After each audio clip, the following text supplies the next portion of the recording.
Hello children, welcome again to the virtual session. So today we'll continue with nutrition in animals. General instruction for the notebook. Kindly do not copy everything from the video as notes. Writing work in the notebook will be clearly specified during the video session. You have to draw 2 cm margin on right hand side of every page of the notebook in pencil. Topics to be entered in the index with the date of the first session of the chapter. Diagrams to be neatly drawn in pencil with labeling in black pen. So these are the basic instructions we will follow for every session if we need to write in the notebook. So revision will continue with, we have learned in a previous session, human digestive system consists of buccal cavity, salivary gland, esophagus, stomach, liver, gallbladder, pancreas, small intestine, large intestine, rectum, anus. So this diagram you just need to see. You can refer to your textbook for the same if it is not clear to you. So these are the main part of the human digestive system which we have discussed, and we will see the role of each of the organs which we see in the human digestive system here. What are the main role of those organs which are included in human digestive system, what role they play for the digestion of food. So first we will see tongue. The tongue is a muscular organ. Tongue helps to mix saliva in the food. It also helps to push the food down the food pipe or esophagus. Taste receptors are present in tongue and give us the sense of taste. So first part of the human digestive system, the buccal cavity we had mentioned. So we will see tongue helps in what, it has a taste receptor present in tongue and give the sense of taste. Then we esophagus, the food pipe. Let us see what the structure and the function of the esophagus. It is a tube-like structure connecting the mouth and the stomach. It is about 30 cm long. Esophagus has powerful muscles which gently push the food down to the stomach. The esophagus contracts and relaxes in rhythmic fashion to facilitate the forward movement of food. This movement happens in other parts of the alimentary canal as well as and is called as peristalsis movement. There is no digestion takes place in esophagus.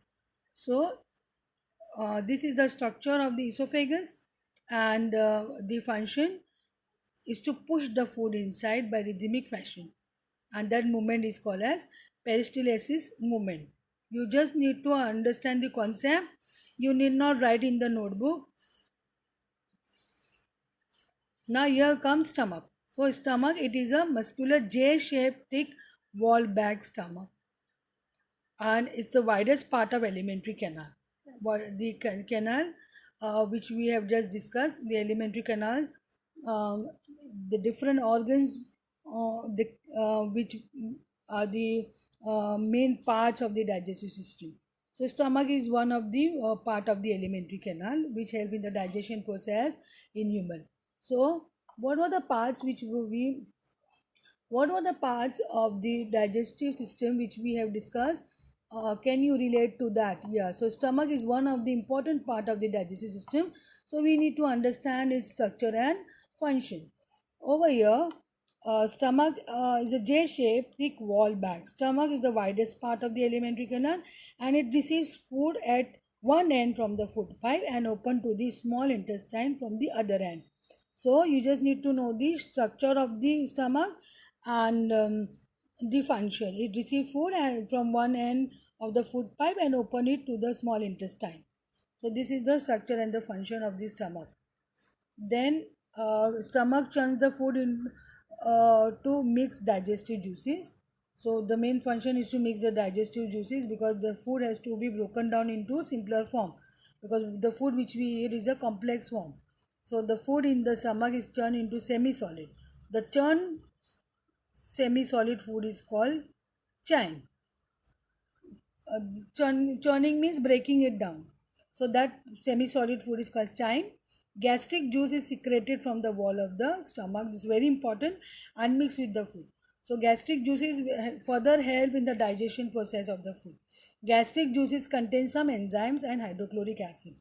So hydrochloric acid to take care of the bacteria in the stomach is naturally present with very dilute hydrochloric acid present in the stomach and some enzymes. So to take care of the digestion part and also to see the amount of bacteria in the stomach, because hydrochloric acid will control the bacteria. Even in excess you get indigestion problem.